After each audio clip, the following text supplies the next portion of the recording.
I'm sitting here at Milky Lake, which is one of the lakes that sits here at Narran Lake Nature Reserve. And there's a story that sits with us here at this part of country around how the mussel came from the east coast out to the west. And it was the mungi waremal, the seagull, that brought the pipi out this way. And it was flying with the pipi in its mouth. And the wan, the crow, was very inquisitive of what this seagull had in its mouth. The wan chased off after the seagull and made the seagull drop the shell and went down to check the shell and ate what was on one side of the shell, but didn't realise there was another side to the shell, which we know as the pipi. And time after time, that pipi multiplied and multiplied and multiplied. And that's how we know now, howdy out west, how we get this small mussel. So what that tells me in that story is a relationship with East Coast mob and the West mob, and how important relationships are, and crossing over through other people's country, you always bring something to share and care.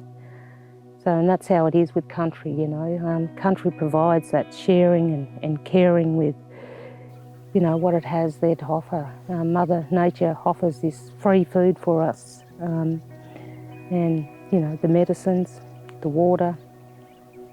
When you come into other people's country, you bring a gift. And the gift for us is to look after you. So, you know, the week we had with the Worimi mob here, we looked after the mob while they were here, and they looked after us, bringing us gifts of pipis and oysters. So that's where that story grows and relationships grow. And I think that's very important, to have relationships across country that connects us all up with our stories.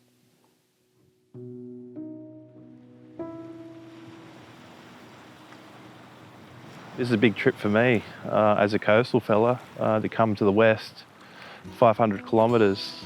You know, the minute I got here, I've got goosebumps. You can just feel this country, how significant it is. And for the Narran mob to be able to share their cultural knowledge is invaluable. If we don't do this, country becomes unhealthy.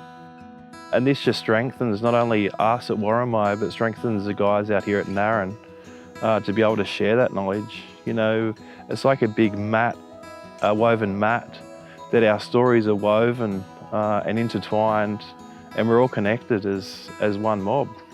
And we need to, you know, share our knowledge for the next generations. It's a bit like a storybook, you know. If you read a story to your kids, but half the pages are missing, we need to be putting the pages back in the book, not ripping them out, as to speak. This story with the pipis, you know, from the east coast to the west, you know, we've travelled that like the seagull. We've relived it. We'll continue to do that. Not only does it make us on the coast strong, but it strengthens the cultural connections between Worimi and Narran. And to be here today and share these pipis that we've bought on our journey here is something special.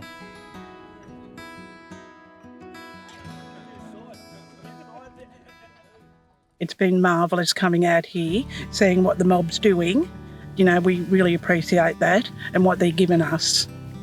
For me, I think it's about the connection between like out west and like the grass people and us on the coast being saltwater people. When you look at the connections, like the seagull taking the pipi to the west and, you know, us bringing oysters and pipis, you know, to share. The connection was here long before we come this week, because it goes back to that seagull bringing the pipi here and us sharing that. It was meeting new people, but everybody just got on like brothers or sisters or aunties and uncles. So again, I think that goes back to our Aboriginal culture and connections, that, you know, there's no strangers in the Aboriginal community. So we can walk away from here tomorrow and say we have brothers and sisters out in that area. The wider community can learn from our cultural practices and beliefs and, you know, take those on board and, you know, support us that way, you know, to help them with the climate change. And I think all people of Australia, we all have to work together to benefit Mother, which is Earth. It's about putting culture first, you know. We need to be putting this above everything else. Us as Aboriginal people, we need to put culture, you know, at the very forefront. And we won't ever compromise on culture. Yeah, we all need to work together. All Australians need to do that and just listen what Aboriginal people are going to put forward to assist with climate change. Black Lives Matter. Always was, always will be Aboriginal land. Thank you. I'm the eternal optimist. I think the work that we're doing now can show the pathways.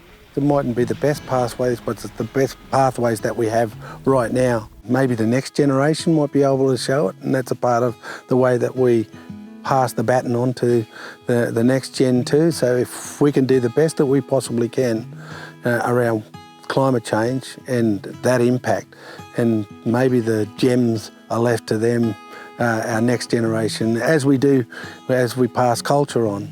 We would have to consider climate change as one of those things that we have to pass on.